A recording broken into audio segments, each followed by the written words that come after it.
Bienvenidos a un nuevo encuentro de este seminario sobre Derecho Concursal Moderno. Hoy tengo el honor de presentar al expositor del tema del día de hoy, que es el doctor Juan Anich.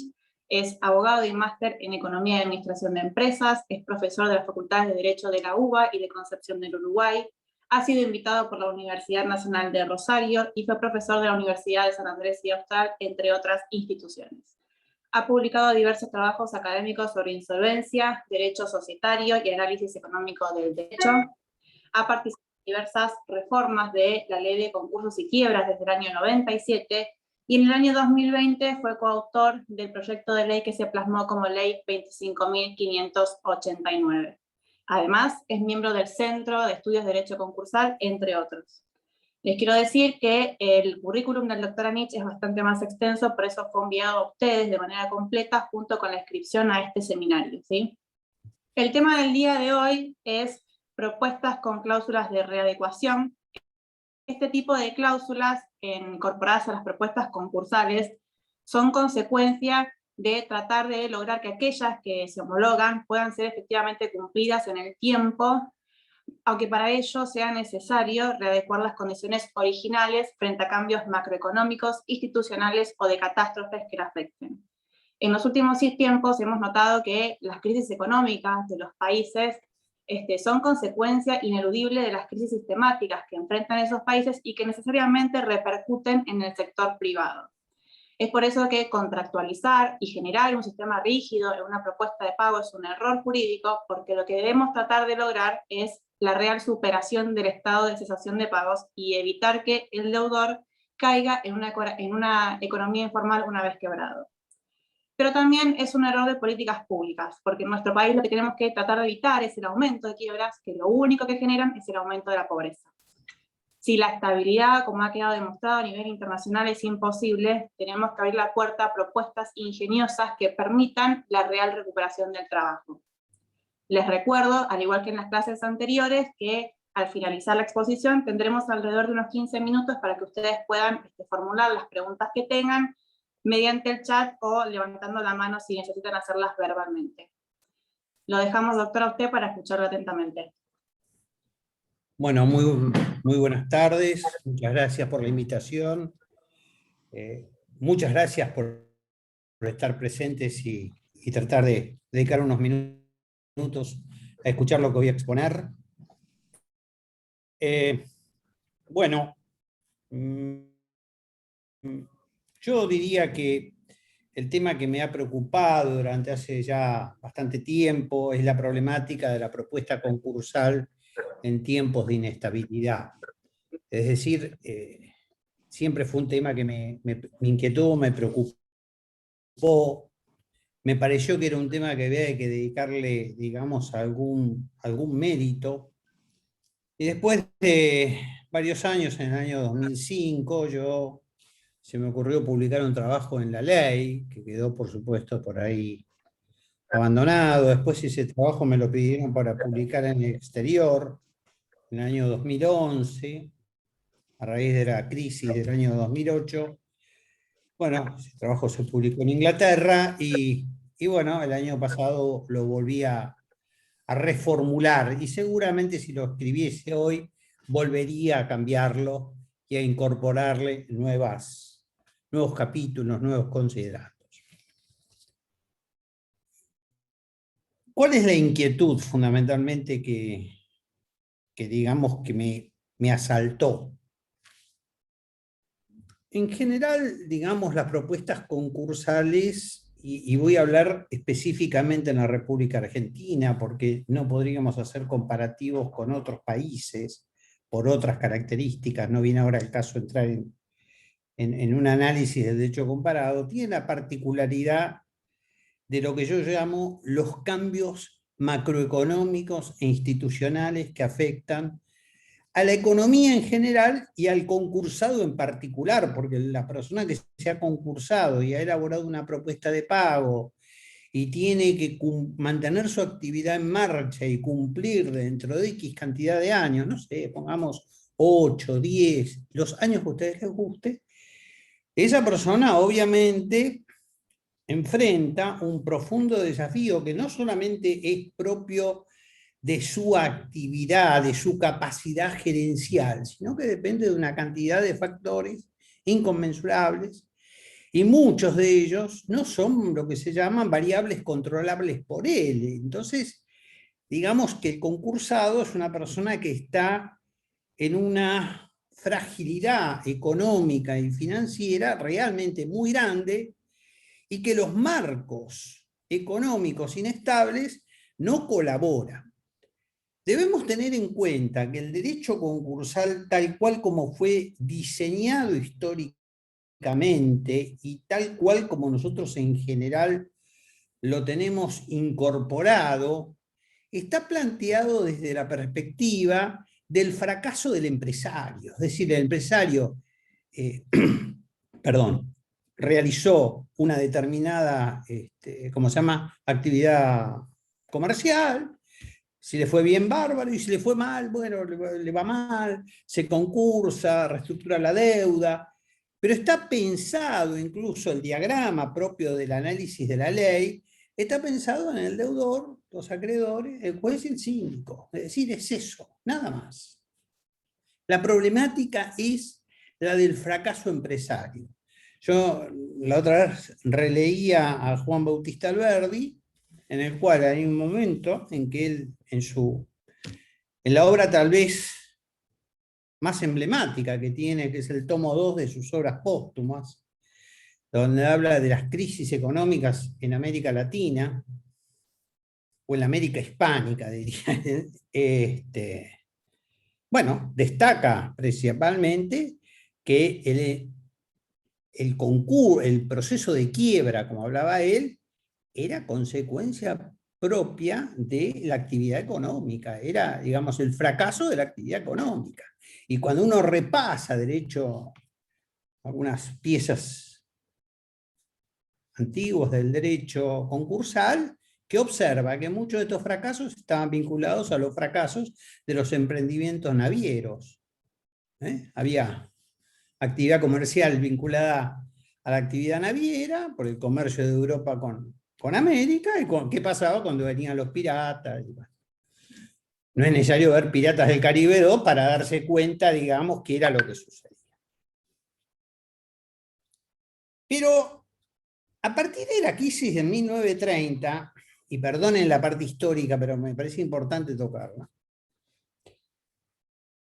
empieza a aparecer un concepto que fundamentalmente es de los economistas, no es de los abogados, de empezar a tocar este tema como una problemática, los empiezan a llamar crisis sistémicas, es decir, crisis de los sistemas económicos.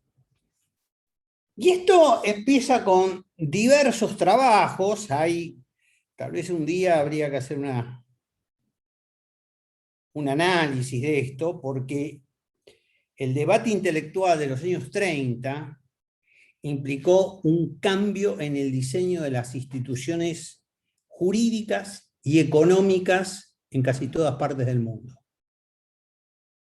El debate entre Keynes y Hayek, la Universidad de Cambridge por el lado de Keynes, la London School of Economics por el lado de Hayek, implicó el debate tal vez intelectual que produjo el cambio más importante en el ámbito jurídico y económico. Piensen ustedes simplemente que el Banco Central de la República Argentina, después del año 30, la ley 11.719, ¿de qué año es? 1933. Es decir, ahí se producen cambios sustanciales porque empieza a surgir un enfoque diferente de la actividad o de la participación del Estado en la actividad económica. Y ahí está el gran debate entre estos dos grandes autores. Permítanme una anécdota. Cuando fue la Segunda Guerra Mundial, a Hayek y a Keynes, que no se llevaban precisamente bien porque no eran muy grandes amigos, eran grandes académicos, pero con una fuerte disputa intelectual, les tocó la tarea impropia de custodiar los techos de la Universidad de Cambridge ante el eventual bombardeo alemán. Entonces recuerdo que un día leyendo una biografía de ellos sobre este tema, yo dije lo que deben haber sido los debates que deben haber ocurrido ahí mirando el cielo ante el eventual bombardeo alemán. Pero señalo esto porque esto no es un problema menor. Esto marca un modo en que la economía incluso va avanzando respecto del derecho. El derecho se queda viendo la problemática de la insolvencia como un conflicto individual. La economía empieza a ver, y empiezan a aparecer distintos estudios, algunos trabajos muy importantes de la Comunidad y del Fondo Monetario, sobre el fenómeno del conflicto sistémico.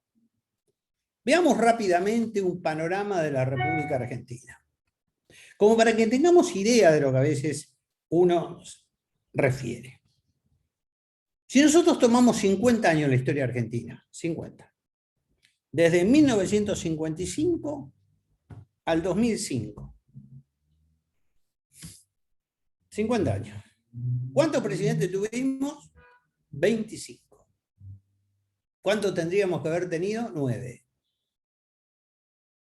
¿Cuántos ministros de Economía tuvimos?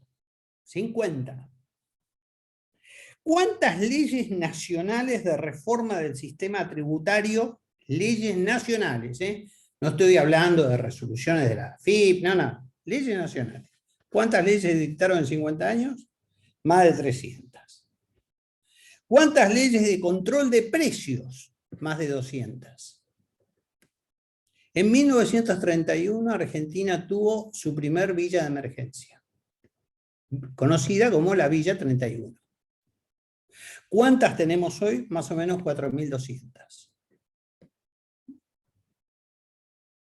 ¿Cuánto es la inflación acumulada de la Argentina entre el año 1983 y la actualidad?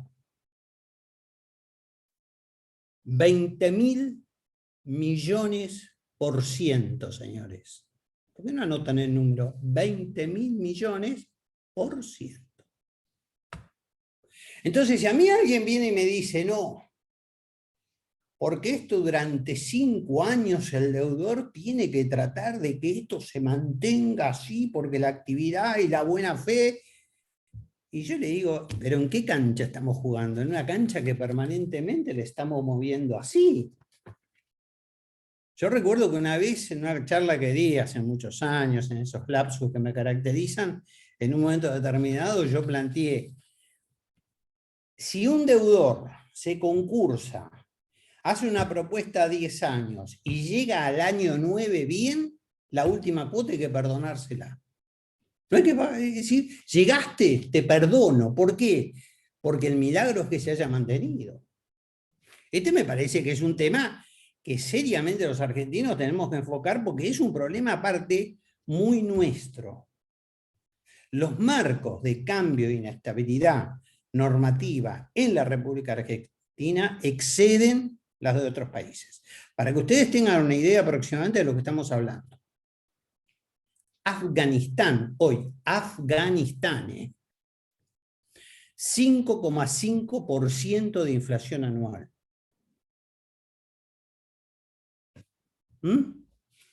Sin palabra, ¿no? Creo que sin palabra. La crisis del año 2008, que abarcó Estados Unidos y países de la Unión Europea y algunos asiáticos, exteriorizó claramente la problemática de que las crisis de los países repercutían directamente en el sector privado. Y la repercusión era, yo diría, importante. Con lo cual se empezó a advertir, y hubo una famosa discusión a la cual ahora voy a hacer referencia, se empezó a advertir que las empresas podían hacer muchas reestructuraciones, pero lamentablemente estaban vinculadas ¿a qué? Al modo en que se comportase el marco macroeconómico. Y entonces empiezan a aparecer soluciones absolutamente, como dijo Héctor Alegría en una charla, que me pareció brillante, fue totalmente asistémicas, es decir, fuera del sistema tradicional del derecho concursal. La gran discusión de aquel momento, que se dio en Europa y en Estados Unidos, ¿En qué consistía? Los gobiernos, que fueron los que inyectaron fondos en una cantidad enorme de dinero al sistema para mantener la actividad y el flujo de la actividad económica en plena crisis, se debatían si esa inyección de fondos debía entrar a las empresas o a los bancos. Y esa fue la gran discusión y entró en gran parte a los bancos. Eso daría para otro análisis. El problema que tenemos es que encima ahora se nos ha sumado el problema de las catástrofes. Y hemos protagonizado y vivido en el último año y medio, un poco más, una pandemia. Ajá.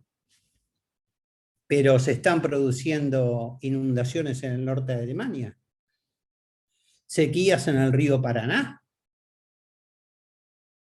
Es decir, estamos viviendo de modo presente ¿el qué? La problemática del cambio climático. Para que tengamos una idea aproximada, y no me voy a explayar mucho en el tema, la problemática del cambio climático nos obligaría a cambiar todo el sistema energético del mundo. Técnicamente estamos todos quebrados.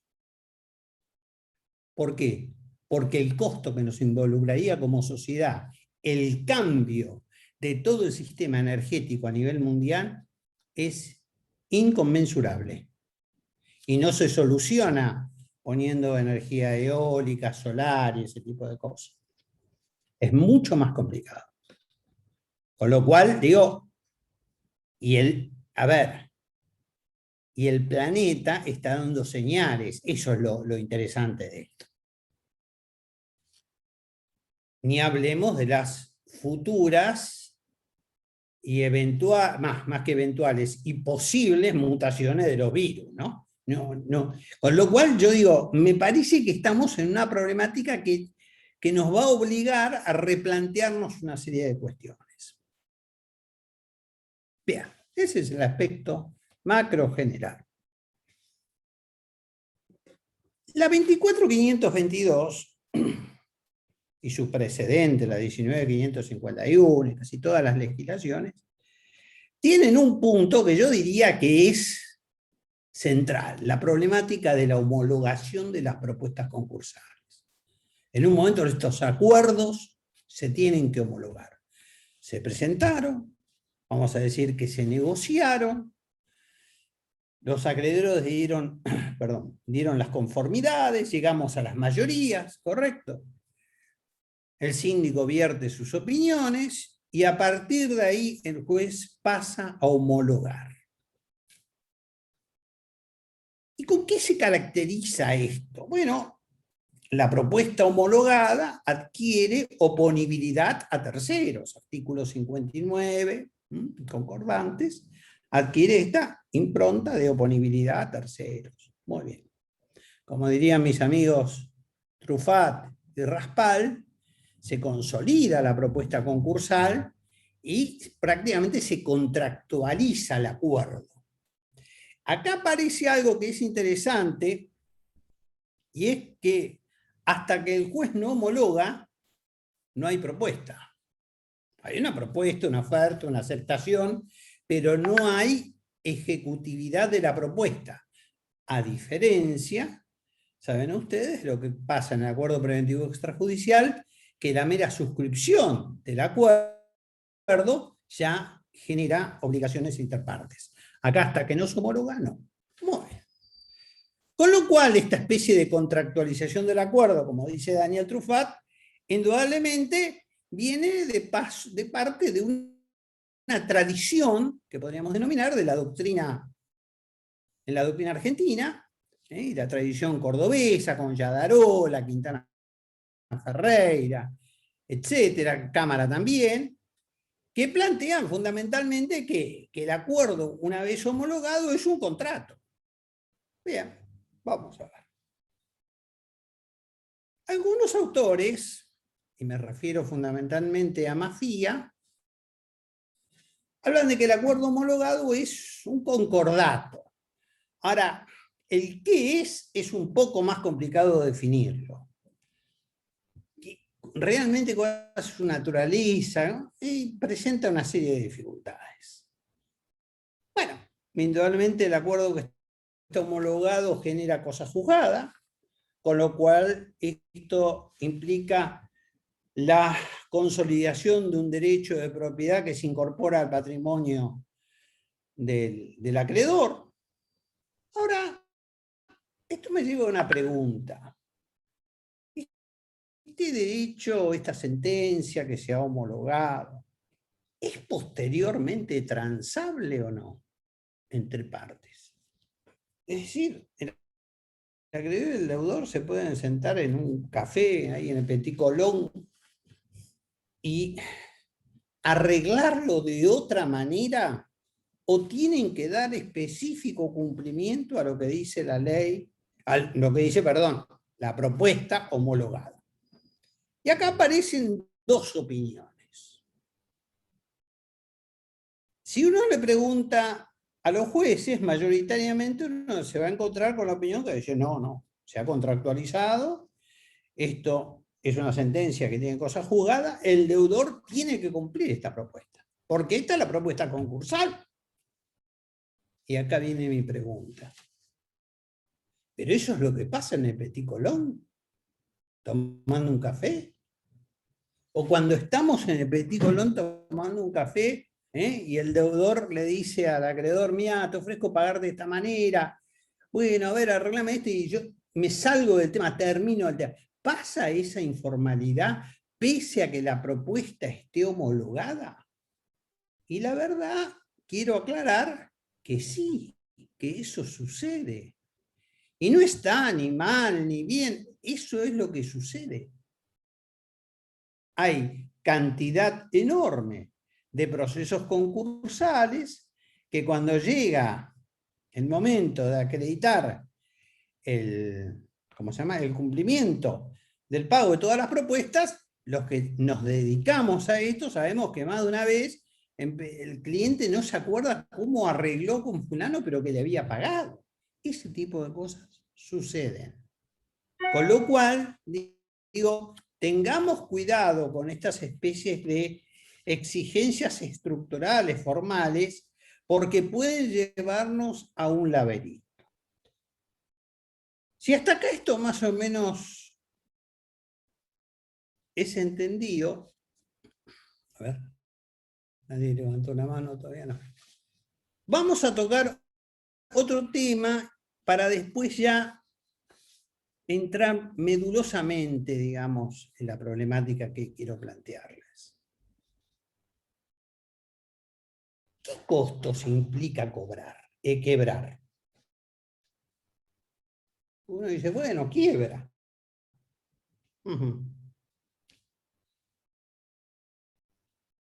¿Es barato quebrar? Bueno, los procesos de quiebra son largos. No voy a tomar el ejemplo de Héctor Alegría, que dice que tiene una quiebra que tiene 40 años. Ese dejémoslo de lado. Pero todos sabemos que hay quiebras que duran 15 años con total naturalidad y suceden en nuestro país. Enrique Kipperman hizo un estudio que creo que lo presentó en el Congreso de Mendoza del año 2012, no me acuerdo, ahora 11, en la cual decía que el promedio daba aproximadamente 8 años. Una quiebra tardaba entre liquidar y distribuir y vender 8 años. Hay un deterioro importante del valor de los activos.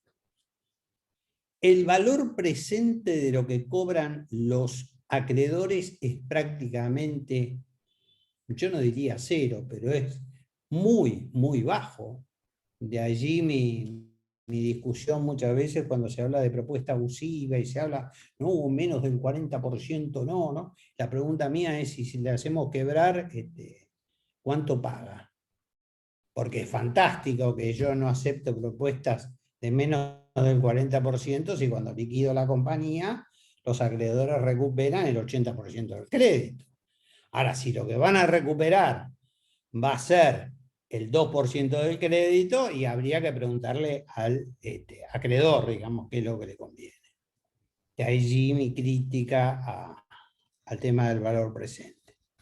Pero hay además otra cosa importante, que es la pérdida de puestos de trabajo y el aumento de la economía informal. Y eso es un problema grave que tenemos en nuestro país, porque nuestra economía informal llega prácticamente a un 50%. Entonces, quebrar o recuperar la actividad de una empresa, ¿qué hacemos? Porque podemos decir, bueno, tenemos que ayudar a los deudores viables y que sean de buena fe. Ajá. Artículo nuevo, Código Civil y Comercial nuevo, perfecto. ¿Y cuál es el estándar en nuestro país de esos dos elementos? ¿La viabilidad de qué depende en nuestro país? ¿La viabilidad empresaria depende de la pericia del empresario o depende de las condiciones externas?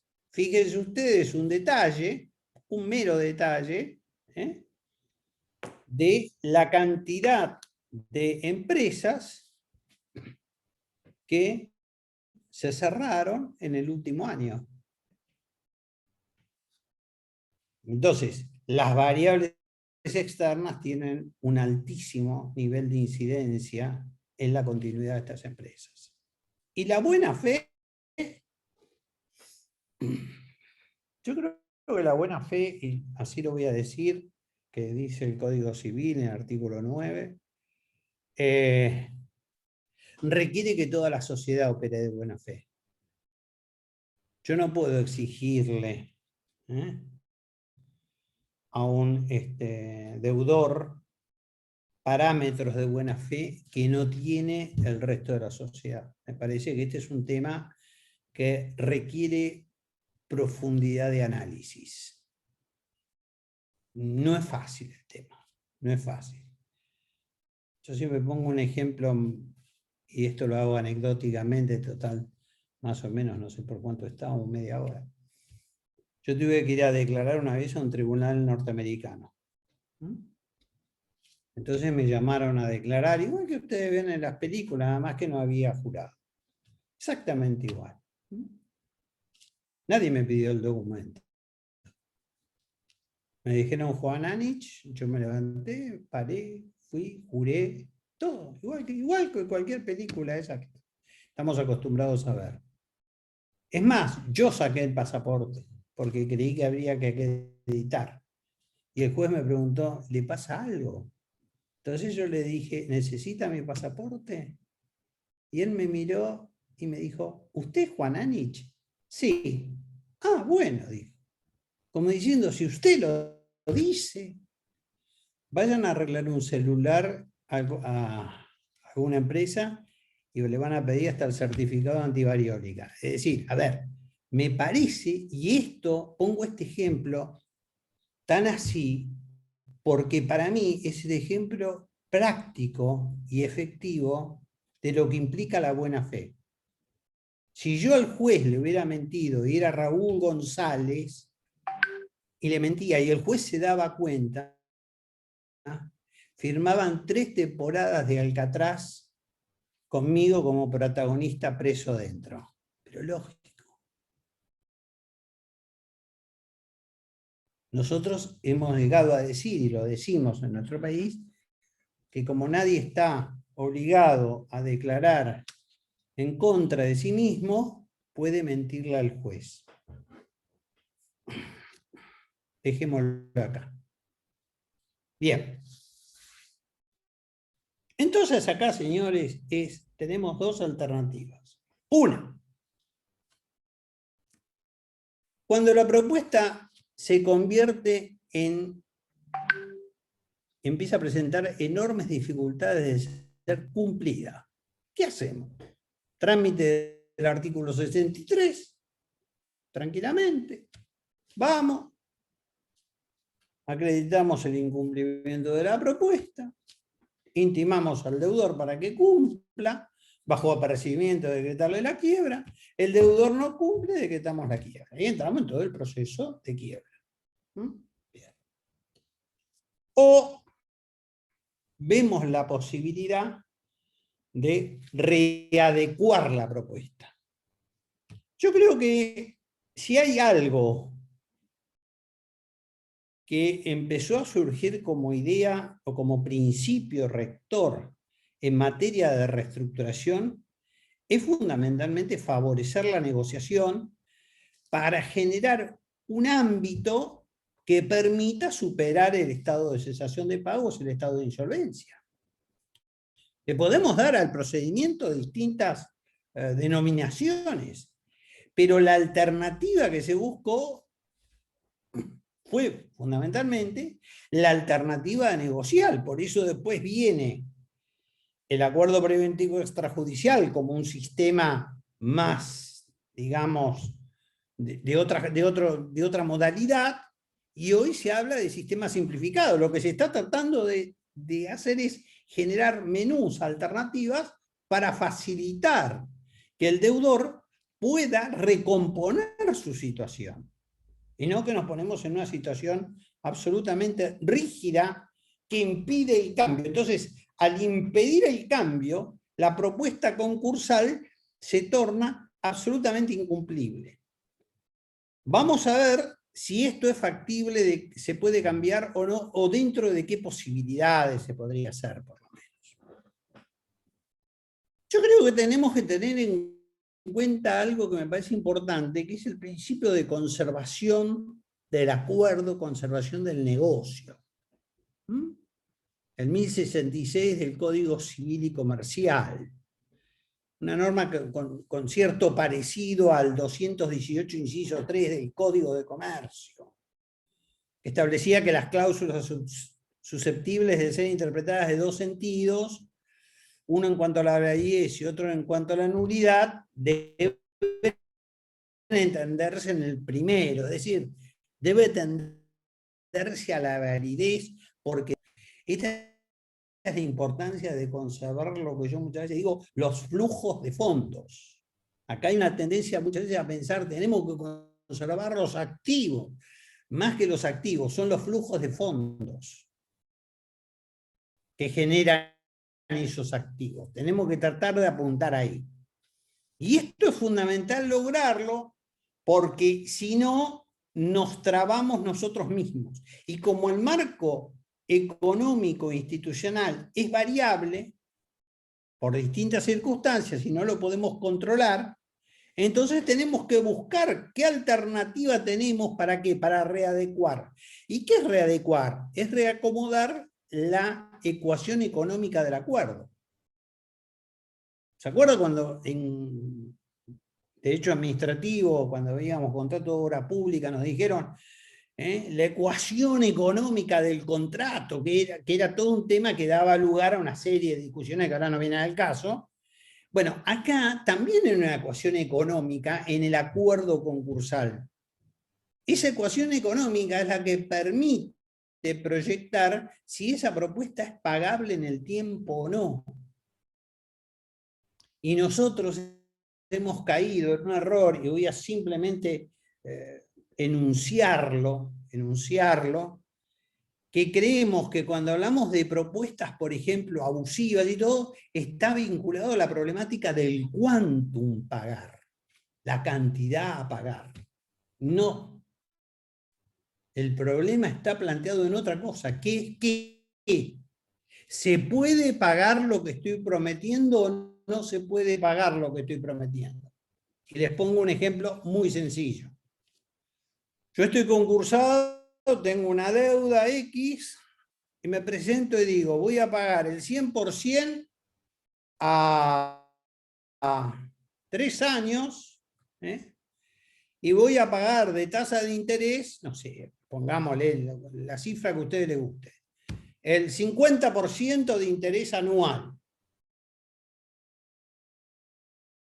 Y aparte voy a reconocer los intereses devengados de la presentación en concurso hasta ahora. Pero hacemos una jornada en honor del deudor nosotros. ¿Por qué? Porque este hombre va a pagar todo. Ahora, al año y medio, el señor quebró. La realidad es que no podía pagarlo, porque no hay ningún concursado que pueda pagar el 100% de su pasivo. Si no, no se hubiese concursado. Vamos a ser claros, señores, nadie se concursa por deporte. Yo tengo 40 años de actividad en esto, nunca vi un concursado que se haya concursado a los fines de vamos a probar a ver cómo es esto. No, prueban otras cosas, correcto, pero no un concurso preventivo.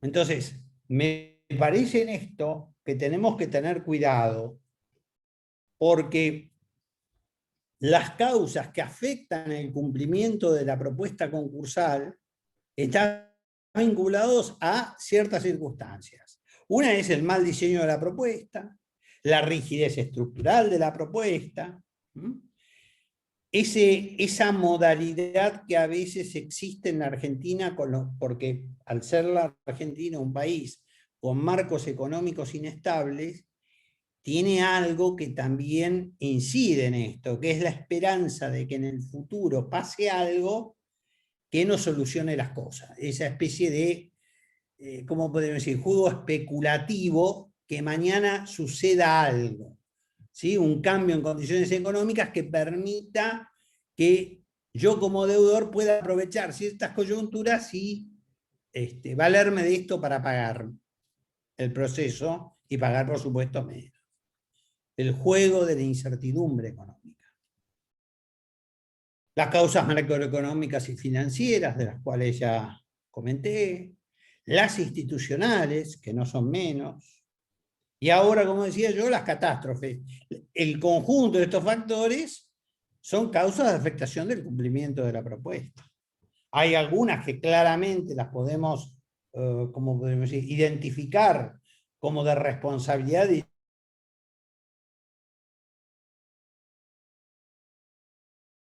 del deudor, y hay otras que no lo permiten, no nos permiten.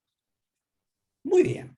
Ante esto nos encontramos con que en el derecho comparado empiezan a aparecer algunas tendencias a tratar de buscar, el derecho español, alguna modalidad de ver cómo reacomodar la propuesta que teníamos, porque apareció la pandemia y nos descalzó a ver cómo podemos buscar una alternativa de solución de esto. Esto viene orientado dentro de directivas propias de la Unión Europea, etc.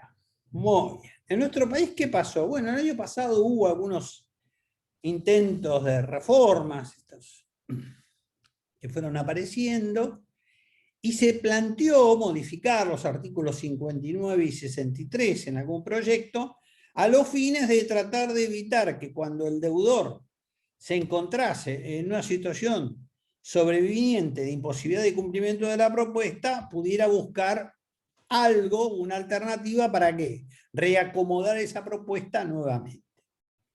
Con lo cual, digamos, esto empezó a surgir como una especie de necesidad fáctica de empezar a advertir. Entonces aparecían autores como Truffat, Raspal, Chomer, de buscar la solución del problema. Quiero aclarar que la enunciación que hice es meramente ejemplificativa de los nombres que ahora me acuerdo, hay otros autores también, por supuesto. Buscar la solución del problema fundamentalmente en la normativa propia del Código Civil y Comercial. Entonces apareció así la necesidad de exhibición del amor, el 888, el 956, imposibilidad temporaria de cumplimiento, el 1011, los contratos de larga duración, la teoría de la imprevisión del 1091, que este es un tema que indudablemente genera mucho atractivo, la imposibilidad de cumplimiento. ¿Por qué? Bueno, porque si es un contrato, entonces le podemos aplicar las normas del Código Civil, especialmente la teoría de la imprevisión, ante estos hechos, y de esa manera lograr, digamos, encontrar una solución al problema generado por esta, digamos, por esta circunstancia anómala y extraordinaria. habíamos comentado que la propuesta homologada se contractualiza. Entonces muchos han pensado que esto es un contrato. Yo no estoy tan seguro que sea un contrato. Y le voy a decir por qué. ¿Por qué el contrato, señores? Vamos a leer. Dice, contrato es el acto jurídico mediante el cual dos o más partes manifiestan su consentimiento. Si manifiestan su consentimiento, el contrato tiene un principio de unanimidad. Si no hay unanimidad, no hay contrato. Los contratos no se firman por mayorías. Los contratos exigen que las partes, todas, suscriban el contrato. No existe en nuestro derecho la posibilidad de, vía contrato, por eso yo marqué mucho la palabra contractualizar. Ahora voy a explicar. No existe en nuestro derecho la posibilidad de imponerle quitas a alguien si no presta su propia conformidad al respecto. Si yo agarro el Código Civil y Comercial, por ahí no está la solución. Por eso inteligentemente raspar y todo, dicen, vamos, esto se contractualiza, es decir, le damos la apariencia de un contrato para tornarlo ¿qué? Exigible. Pero técnicamente no nos encontramos ante un contrato. Entonces, acá tenemos una de las trabas, yo diría, fundamentales. ¿Por qué? Porque los acuerdos concursales, ustedes lo saben perfectamente bien, se rigen por un sistema de mayorías, no por un sistema de uniformidad o de unanimidad. Si fuera por unanimidad, los procesos concursales no terminarían nunca, señores. Entonces, creo que la búsqueda de la solución a través de la teoría contractual o de la concepción contractualista no es la adecuada. Y voy a ponerles un ejemplo práctico. Yo parto de la base de que, a ver, yo empecé en el derecho concursal aproximadamente en el año 1980. ¿Ok? Con lo cual, digamos, he visto una cantidad de procesos concursales, tuvimos hiperinflaciones, vuelta de hiperinflación, de evaluación, bueno, toda la historia que es más, parte de ustedes la deben haber vivido o la deben haber escuchado contar a sus familiares. Muy bien. ¿Cuántos cambios de propuesta concursal hubo basados en la teoría de la imprevisión? Ninguno. Ninguno. ¿Y eso a qué se debe? A que todo el mundo sabía que era un camino realmente complicado, porque nunca, ni siquiera los concursalistas, se pusieron de acuerdo claramente que esto era un contrato. Basta leer Mafía, basta leer Quintana Ferreira, cuando hace referencia a Lladrola. Era una especie, vamos a decir, de contrato sui generis. Esto era algo así, más o menos parecido, pero no era. Y lo que nunca nadie logró desentrañar era el problema de unanimidad versus mayorías. Ahí está, eso no se podía solucionar. Entonces yo creo que acá aparece una necesidad de buscar una solución. Y yo esto lo planteo como un problema teórico porque me parece que tenemos que encontrar alguna alternativa. Y yo creo que en cierta medida la alternativa está dada en nuestra propia legislación. Un artículo para mí obviamente trascendente, seguramente para ustedes también, es el artículo 19 de la Constitución Nacional. El artículo 19 de la Constitución Nacional termina diciendo: ningún habitante de la nación será obligado a hacer lo que no manda la ley, ni privado de lo que ella no prohíbe. Muy bien. Esto es clarísimo en sede penal. Pero en relaciones del derecho, digamos, privado, la cosa empieza a tener alguna alternativa un poco más compleja. ¿Por qué? Porque hay una especie de creencia de que uno debe hacer, y esta es una visión muy judicial del tema, lo que la ley determina. Porque si la ley no lo determina de modo específico, entonces no se puede hacer. Y la verdad es que yo disiento con esa visión. Y esto, cabe destacar, es ¿por qué disiento? Porque este fue el debate que tuvieron Alberdi con Vélez Sarsfield sobre el Código Civil y la problemática del Código Civil. No vamos a entrar en ese. Pero esto marcaba un problema sutil, que era la diferencia entre el sistema normativo de la Constitución Nacional, que era fundamentalmente americano, y la legislación, que era fundamentalmente de origen continental europea, y que se proyectaba al derecho concursal. Y esto eran metodológicamente dos sistemas distintos. Yo no estoy hablando de que uno es mejor que el otro, estoy diciendo son dos sistemas distintos.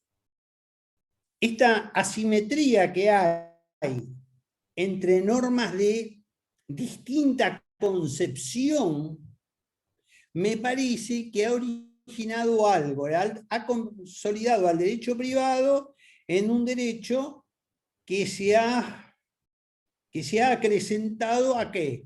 Hacia lo reglamentario. ¿Esto está en la norma? Lo aplicamos. ¿No está en la norma? Ah, bueno, si no está en la norma, si el legislador no lo previó.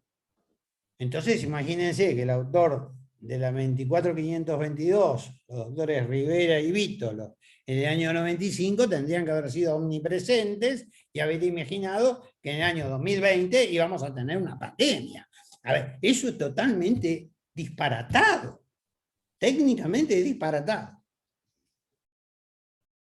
Hay un comentario muy interesante en un trabajo que se hizo de insolvencia transfronteriza de los doctores Susalu y Rulión, donde ellos señalan esta disparidad normativa y señalan claramente que esto es una problemática dentro de nuestro derecho, que no es una problemática en el derecho norteamericano, que es diferente.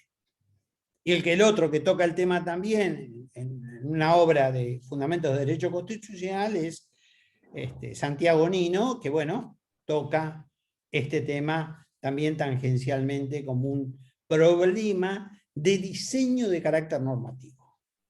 Sin embargo, sigo pensando que la propuesta redituable en realidad es factible de ser realizada, porque si la ley no lo prohíbe, la ley de concurso no la prohíbe, es más, establece en el artículo 43 la libertad de creación de propuestas y de diseño de propuestas, entonces puedo establecer una propuesta que tenga una capacidad de ¿qué?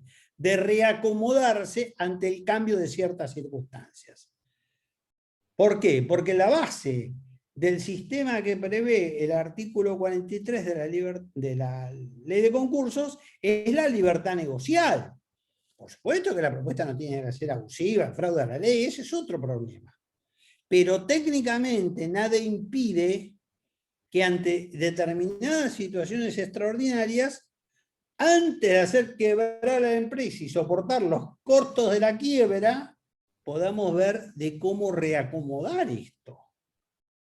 Que fundamentalmente, ¿qué sería? Un sistema en el cual yo advierto al tribunal la circunstancia, se reabre un breve plazo de negociación, y ese plazo de negociación me permite que recomponer la estructura económico-financiera de la propuesta.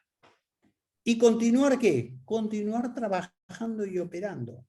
¿Por qué? Porque si yo voy por la vía famosa de la teoría de la imprevisión, que me va a llevar inexorablemente al fracaso, voy a tener otro problema, que es ¿cuánto? El costo temporal del proceso y la discusión. Yo acá estoy pensando en una propuesta readecuable que en el término de 60, 90 días a más tardar puede ser reacomodada y la empresa pueda seguir cumpliendo, que es lo que necesitamos y necesita el deudor y los acreedores y los trabajadores. De la otra vamos a entrar en una especie de discusión académica enorme para que esto se demore una cantidad enorme de años que a la larga, ¿qué terminan? Descapitalizando al deudor, agravando su situación, porque todo el mundo va a estar viendo a la empresa como que su riesgo tiende a aumentar e inexorablemente en algún momento va a quebrar.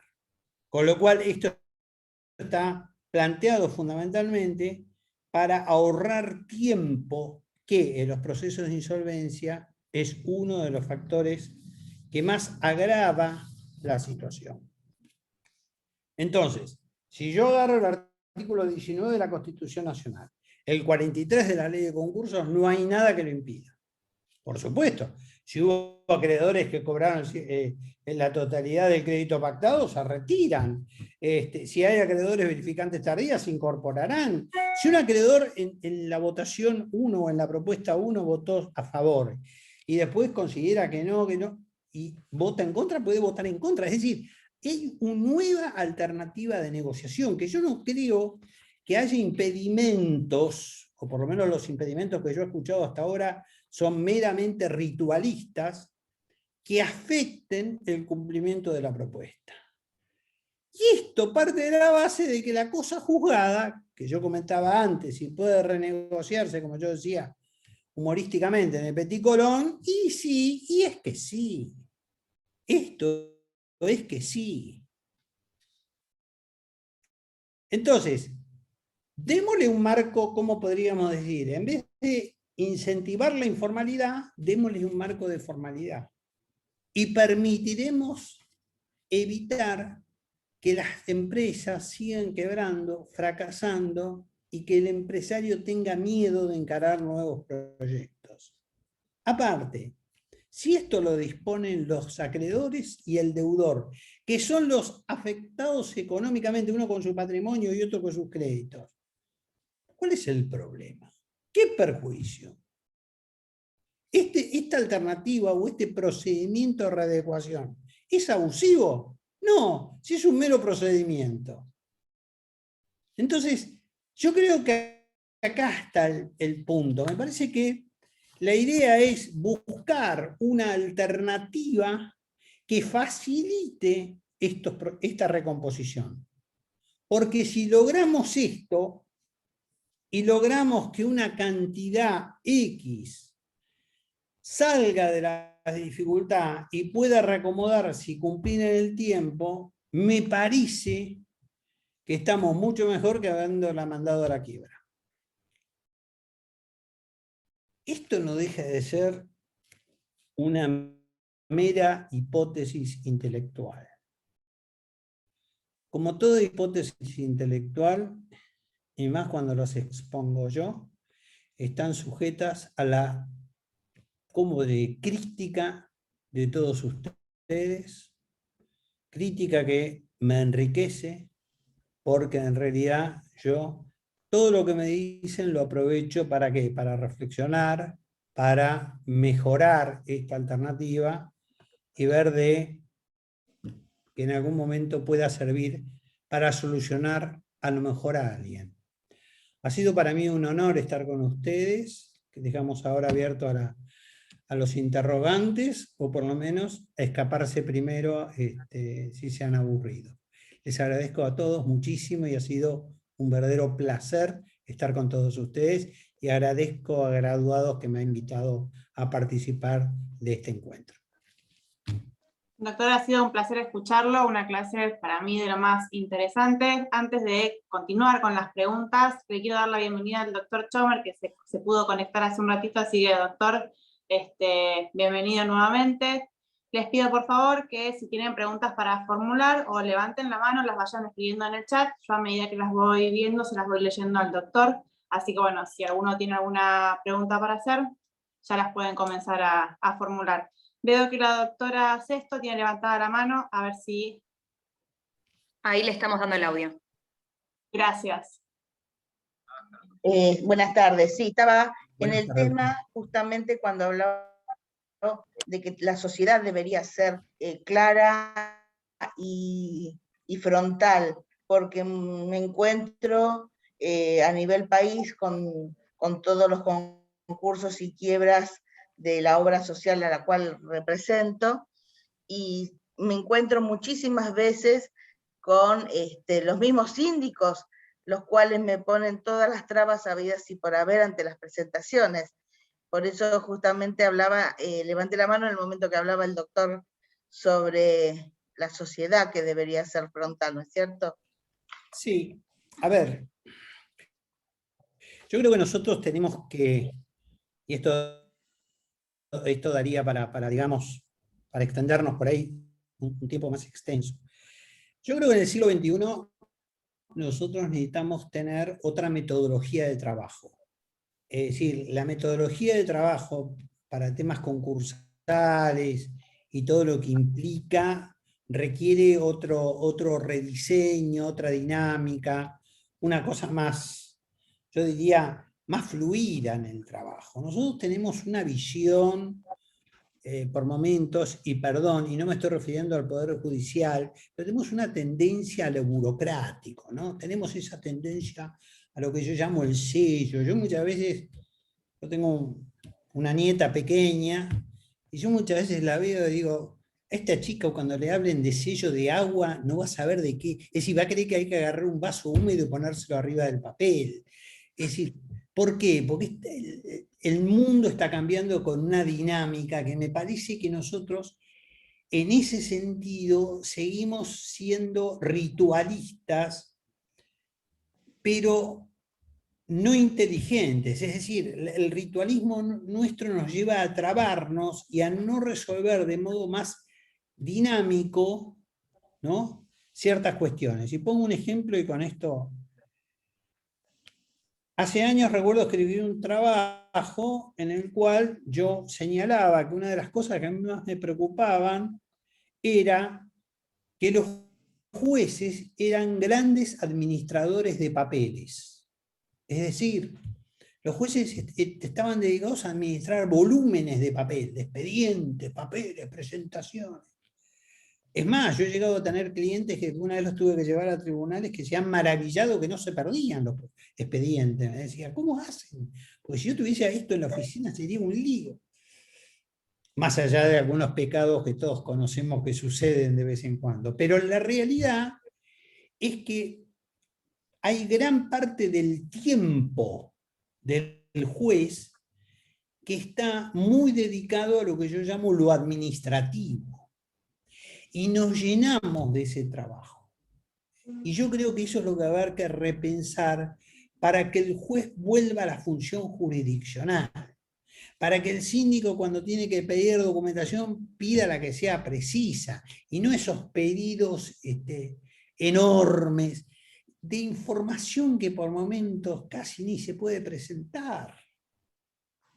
Yo voy a poner el ejemplo típico. Piensen ustedes una presentación de concurso en la República Argentina. Usted hace referencia a intervenir en un proceso que parecería de cierto volumen. ¿Ustedes se imaginan lo que fue la reestructuración de General Motors en Estados Unidos? Con la metodología argentina, cosiendo con hilo y aguja. Inviable. Y sin embargo, transcurrimos todo el siglo XX sin poder cambiar el hilo y la aguja por el ganchito. Eso no tiene que ver ni con el derecho, ni con la Constitución, no, tiene que ver con la gestión. Me parece que esto es lo que tenemos que ayornarnos, pero para que esto sea posible, tenemos que ayudar a todo el sistema ¿a qué? A mejorar la modalidad de trabajo. Doctor, tenemos preguntas en el chat. Dígame. Así Sí, que por las favor. leo. Doctor, la duda que me queda es, ¿la readecuación de la propuesta requeriría la conformidad de todos los acreedores o podría pensarse en readecuar frente a unos y frente a otros no? Bueno, A ver, yo parto de la realidad que se podría, a ver, se puede readecuar, por ejemplo, que yo, vamos a suponer, deuda financiera, se podría diferenciar por categorías en base a la ley. Lo que yo no puedo es excluir, digamos, de modo prejuicioso en contra de unos respecto de otros. Eso es lo que no se puede hacer. Es decir, yo creo que hay principios generales que se pueden hacer. Yo lo que planteo es, indudablemente, cuando hay un descalce, generalmente las compañías necesitan readecuar todo. Ahora, vamos a ponernos casos prácticos. Supongamos que estamos en una compañía donde hay un señor que tuvo un accidente y es lo que se llama un acreedor involuntario. Así todos lo conocen ahora en el derecho, digamos, argentino. Bueno, se puede establecer que ese señor tenga un sistema de pago mucho más acelerado que otros acreedores a los cuales se los puede postergar. Es decir, se pueden buscar los diseños negociales que se consideran más propicios para el tipo de empresa, porque acá lo que tampoco se puede generalizar. Esto está muy vinculado a qué tipo de negocio es, de qué cantidad de empleados hablamos, qué tipo de actividad es. Nosotros tenemos a veces una idea que es la siguiente: si yo tengo una empresa que tiene 100 acreedores, tiene un pasivo de 200 millones de pesos, tiene 50 empleados y tenemos 2 concursos iguales con la misma característica, los concursos son iguales. No, porque por ahí uno es un emprendimiento agropecuario y el otro es una firma metalúrgica. Son 2 negocios distintos, con reglas totalmente distintas. Esto es lo que también hay que entender. Tenemos una mano levantada, Raúl Nisman. Samantha, si le podés habilitar el micrófono. Sí, ya se lo habilitamos. Raúl, te damos la palabra. Buenas tardes, doctor. Primero le A vos no te contesto porque vos sos muy conocido ya. agradezco la exposición. Yo sé que usted es un innovador. Desde la quiebra de los bancos de aparatos reproductor frío congelados o frisados del año 2000, me acuerdo, hasta los concursos con planillas que usted propuso hace poco. Le quiero hacer una pregunta como para subdividir el tema. ¿La propuesta debiera ser condicionada a cambios en el escenario macroeconómico o puede ser también condicionada al cambio de la situación particular de la empresa concursada?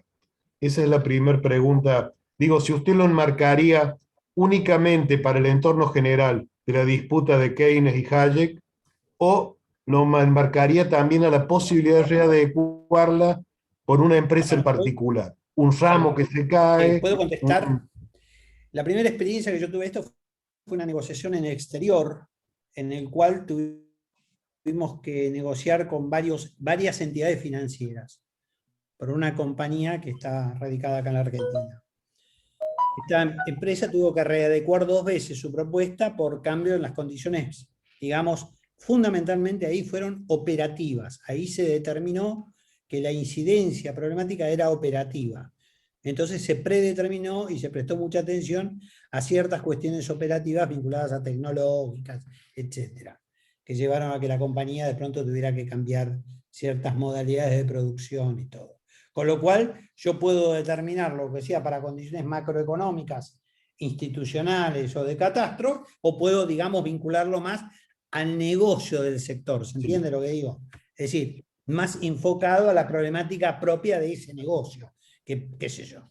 No es lo mismo, por ejemplo, seguramente vos, Raúl, lo conocés bien, la problemática de las empresas pesqueras. Las empresas pesqueras tienen un folclore que las tornan. Trabajo con el sector. Digamos, por eso, se tornan incomparables con un textil, digamos, ¿no? La otra pregunta que le quiero hacer, evidentemente estamos haciendo futurología, ¿no es cierto?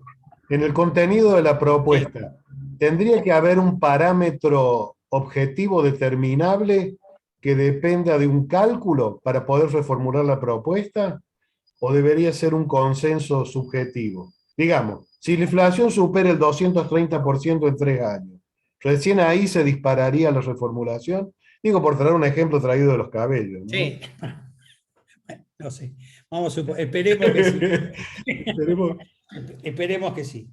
Bueno, a ver, podría ser así, podría tener un sistema de readecuación automático si tuviéramos un sistema, por ejemplo, de inteligencia artificial, pensando en un futuro, esto se podría estar cargado, con lo cual, cuando se presenta una propuesta, el juez y las partes rápidamente conocerían las valuaciones económicas de esto.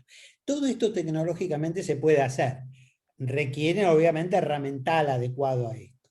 Esto se puede plantear desde esa perspectiva o cambios que impliquen, digamos, crisis más, digamos, totales, como cambio de condiciones monetarias como las que existieron en el 2001-2002, ese tipo de situaciones, digamos, que van más allá de una mera inflación. Alguna vez seguramente me habrás escuchado vos que yo con el tema de inflación en general soy bastante crítico porque digo, lo que nosotros tenemos que lograr en la Argentina es tratar de no convivir más con la inflación, porque la inflación es imprevisible en esto y trae muchos problemas. Yo siempre recuerdo un trabajo de Rivera, de Julio, en la revista de Derecho Comercial y las Obligaciones, que se llamó La anarquía monetaria en la quiebra, en la cual explicaba todos los fallos plenarios que existían que cada grupo de interés había logrado. Me parece que eso es lo que hay que evitar. Gracias, doctor. No, gracias a vos, un gusto. Doctor, leo una pregunta que hay en Sí. el chat. Dice, buenas tardes, ¿considera que una propuesta como la de Vicentina, 20 años, con una quita del 75%, es abusiva con el nivel de inflación que tiene nuestro país y lo único que busca es licuar el pasivo? Segunda parte, ¿piensa en la conservación de los acreedores que son una empresa que la siguen peleando y también tienen empleados? Y por último, ¿debería ajustarse la propuesta también en caso de mejorar las condiciones del deudor y beneficiar a acreedores? Voy a empezar por la tercera parte, digamos. La tercera es que sí, obviamente se mejoran las condiciones, se puede pagar ante los acreedores, me parece que hay que mejorarla y pagarle antes a los acreedores. Ahora salto a la una. Considera la propuesta como la de Vicentín. Yo por una cuestión esencialmente de orden profesional no opino sobre propuestas que estén hoy en trámite. Discúlpenme, pero no por diversos motivos.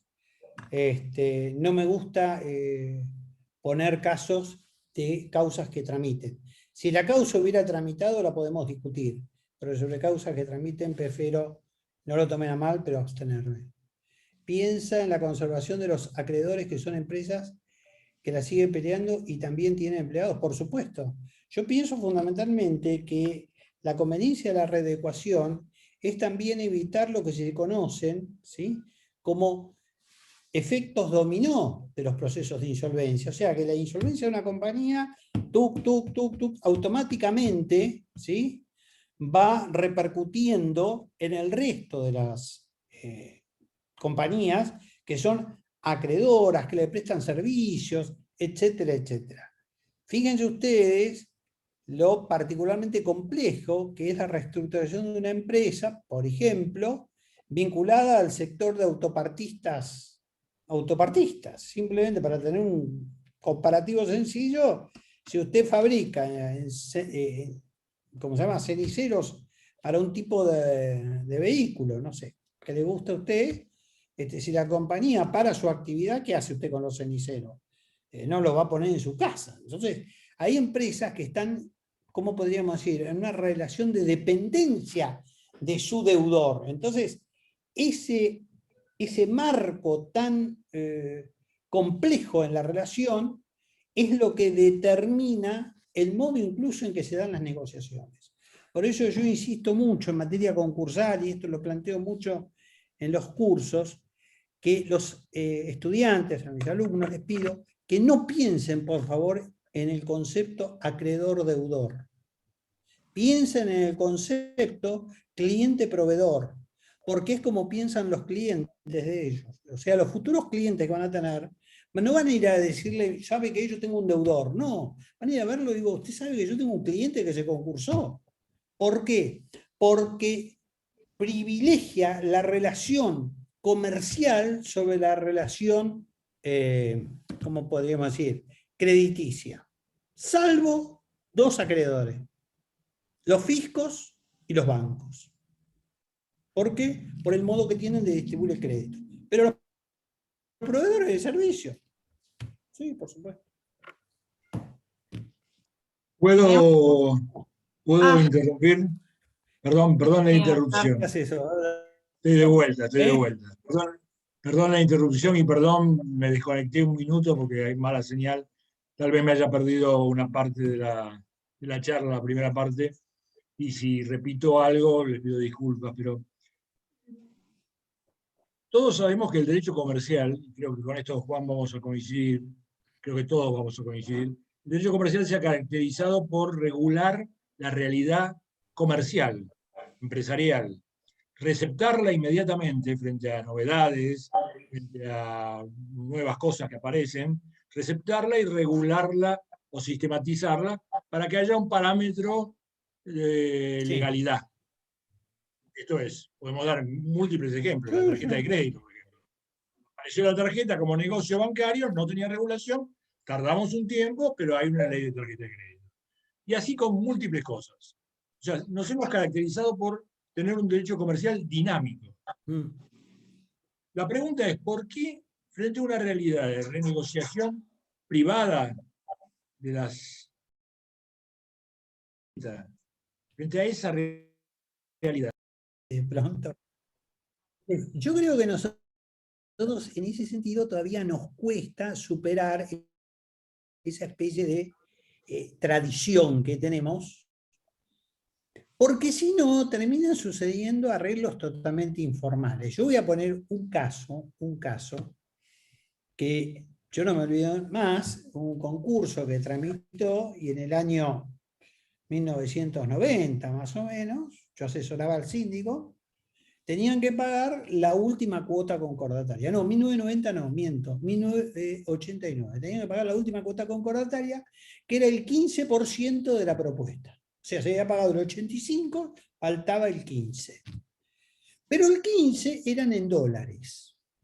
La empresa tenía los dólares en el banco, va a retirar los fondos, sale una orden del Banco Central, no se permite sacar fondos, salvo, como yo dijese, $1000. Por supuesto no le daban los números a la empresa.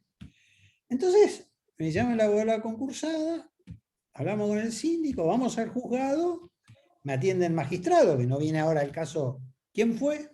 Le contamos la situación. No, era secretario en ese momento. Y él agarró, y nunca me voy a olvidar, agarró el expediente y dijo, bueno, esto vean ustedes cómo lo arreglan. Abrió el cajón del escritorio, lo metió adentro y dijo, bueno, ahora no está en letra, dijo. Claro, yo recuerdo que salí y dije, ¿y esto? No, y se arréglelo, Doc, me dice. Dice, yo no voy a poner en letra, no. A ver, si pagó el 85 por este problema que no depende del deudor en realidad. Yo creo que en esto hay que buscar, a ver, esa es una solución que nos reímos nosotros, pero está dentro del marco de lo que podríamos denominar la absoluta informalidad, correcto.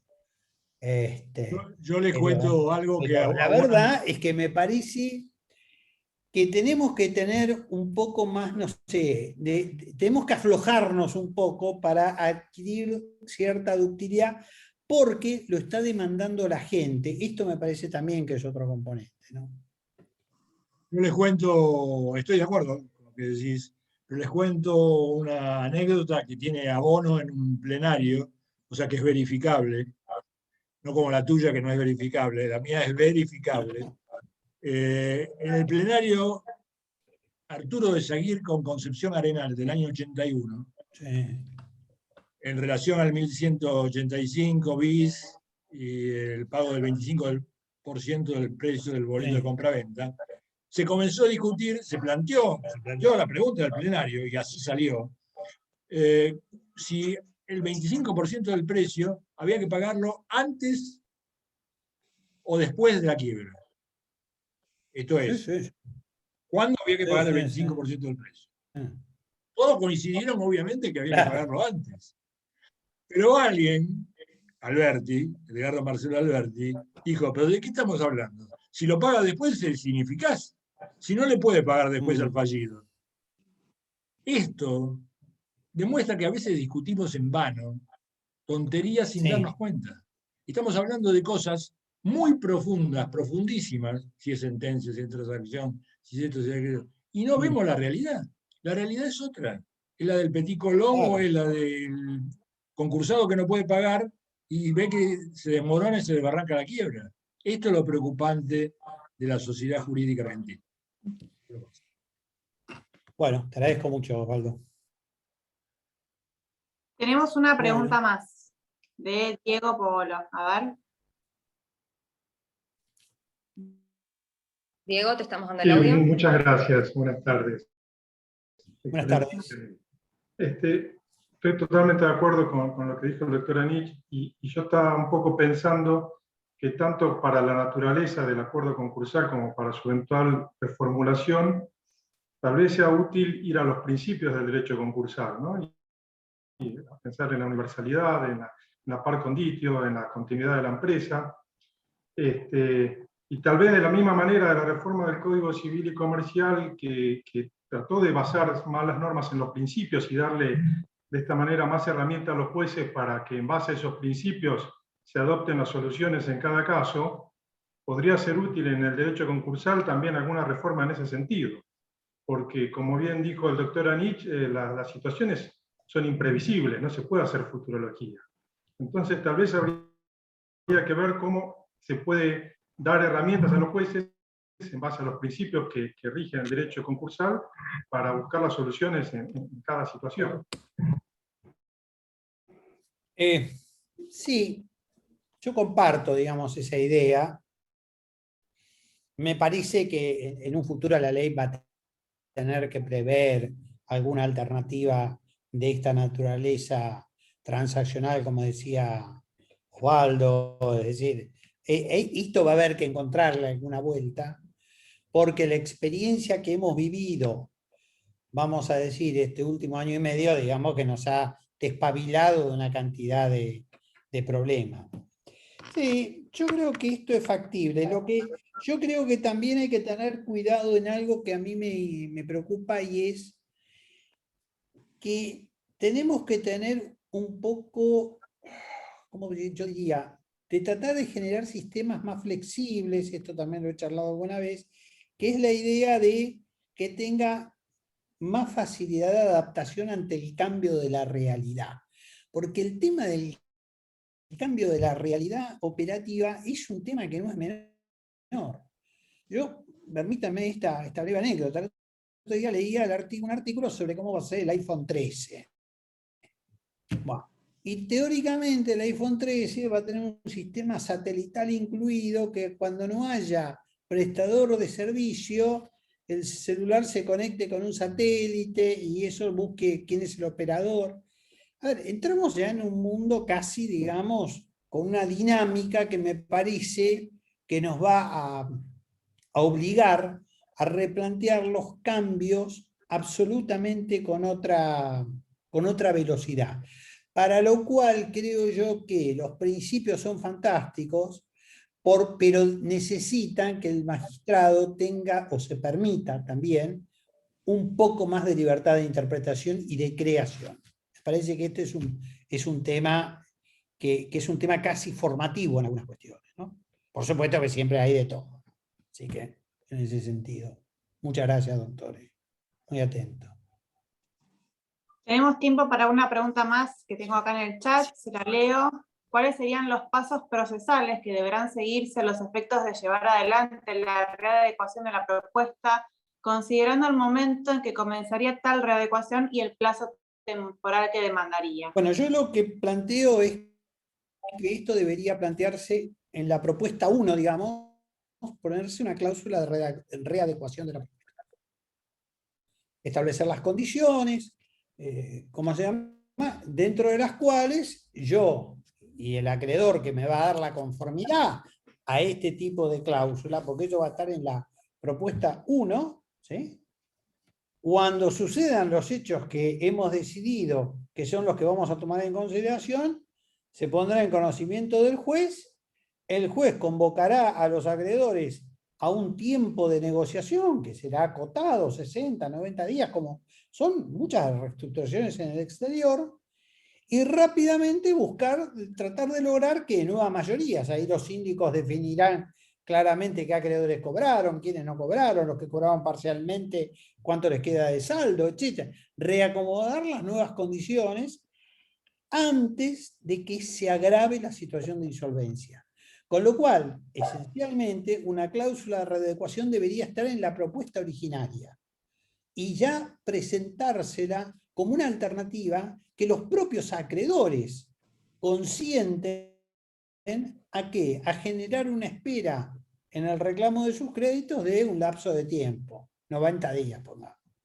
Entonces, de esa manera ya lo aprobaron los acreedores en la propuesta 1.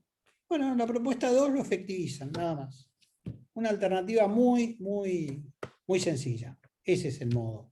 Que me parece a mí, quiero aclarar, por ahí a otro se le ocurre de otra manera, será tan válido como lo que digo yo. ¿Mm? Doctor, ha sido un placer escucharlo el día de hoy. Le agradecemos su participación en este seminario, en esta charla que nos ha brindado. Le agradecemos también a todos ustedes por estar nuevamente en un día como hoy, y los esperamos, por supuesto, el próximo jueves, en donde nos va a exponer el doctor Adolfo Rublión sobre las crisis sistemáticas COVID-19 y los temas concursales prioritarios y la perspectiva global. Así que los esperamos una vez más el jueves a las 5 de la tarde en un nuevo encuentro de este seminario de Derecho Concursal. Muchas gracias a todos y muy buenas tardes. Muchas gracias a todos. Ha sido un placer estar con ustedes. Hasta luego. Gracias.